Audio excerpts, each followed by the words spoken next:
O governo federal entendeu o recado de deputados federais e senadores descontentes e abre os cofres para liberar recursos de emendas parlamentares ao orçamento da União. Mais informações agora com o repórter Sátrio Salles. Os deputados federais e senadores estão de olho na liberação de recursos das emendas parlamentares e muitos pressionam o governo por descumprimento na promessa de abrir os cofres e garantir mais verbas para os municípios.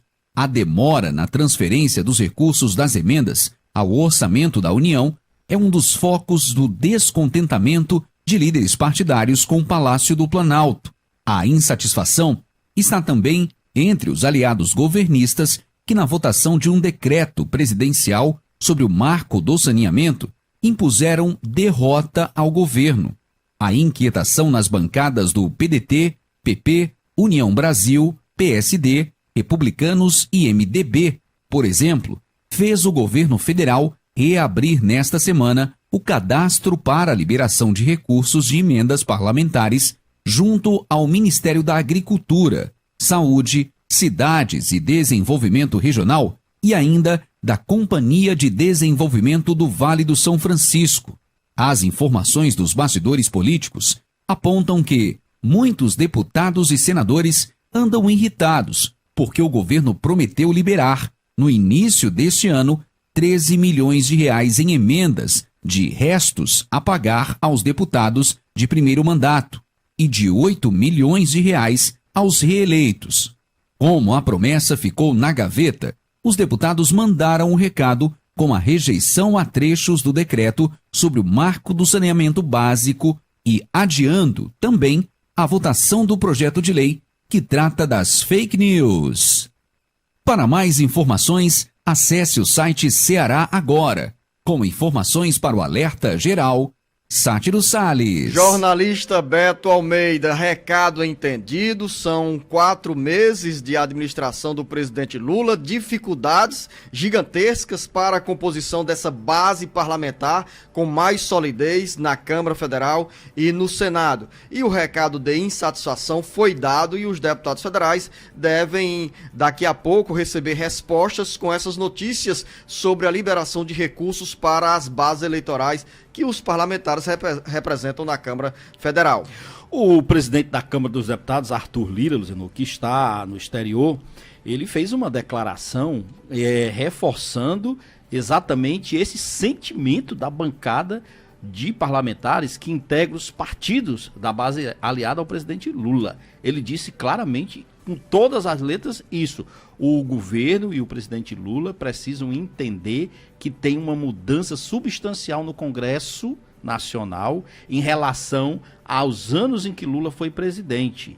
Que naquela época, Luzenor, não existiam as verbas orçamentárias que existem hoje, não existia nem internet direito e que hoje a situação era completamente diferente, inclusive o protagonismo da Câmara e do Senado, que mudou. O que o Arthur Lira mandou o recado para dizer é o seguinte: ou a Câmara tem e o Senado a liberação dessas verbas, aumenta-se o protagonismo, entenda por isso, ou o governo vai continuar tendo suas dificuldades. E o presidente Lula não titubeou. Falou para o ministro das Relações Institucionais e disse: olha, não tem conversa, não é hora de puxar briga com deputados, com senadores, vamos fazer a liberação das verbas.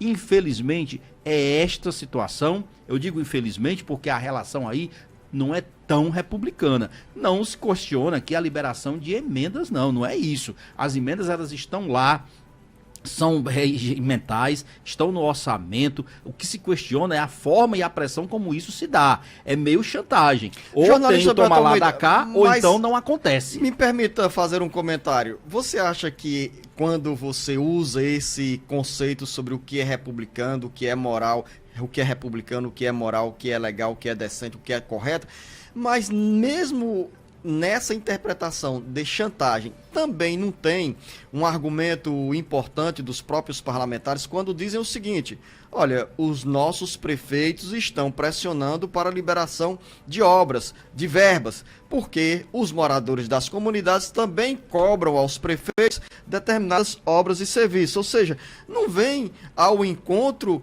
de uma cadeia de pressões que para alguns é chantagem, para outros é o poder de barganha que o deputado federal, o senador tem para bater a porta do Palácio do Planalto e dizer o seguinte: ou a obra sai ou eu não tenho compromisso de votar com esse governo.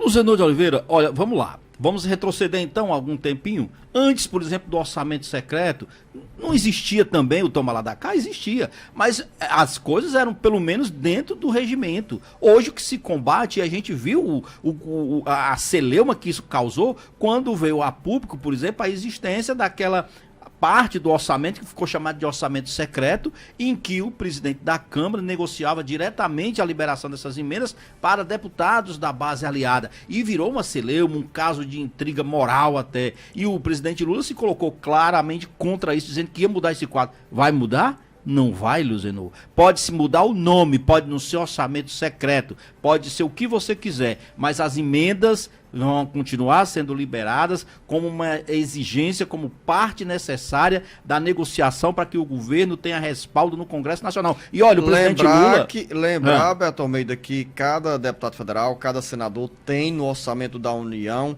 independente das emendas ao orçamento secreto, emendas individuais que somam 50 milhões de reais. Ou seja, cada deputado federal, deputada federal, senador, senadora tem para o estado do Ceará, neste ano de 2023, 50 milhões de reais em emendas parlamentares individuais impositivas, ou seja, emendas que serão liberadas independente de qualquer gesto político. Não, é obrigatoriamente liberação do dinheiro do orçamento da União. Além desses recursos, ainda tem restos a pagar de 2022 que compõem o chamado orçamento secreto, que é aquela imoralidade de um dinheiro que vem para os municípios que ninguém sabe quanto, quando e como foi gasto. Já não é visto mais como tão imoral agora não, tá? Já mudou esse conceito. Mas olha só, aí o que acontece? Vamos dar o exemplo, por exemplo, do que foi o resultado dessa falta de consenso, de acordo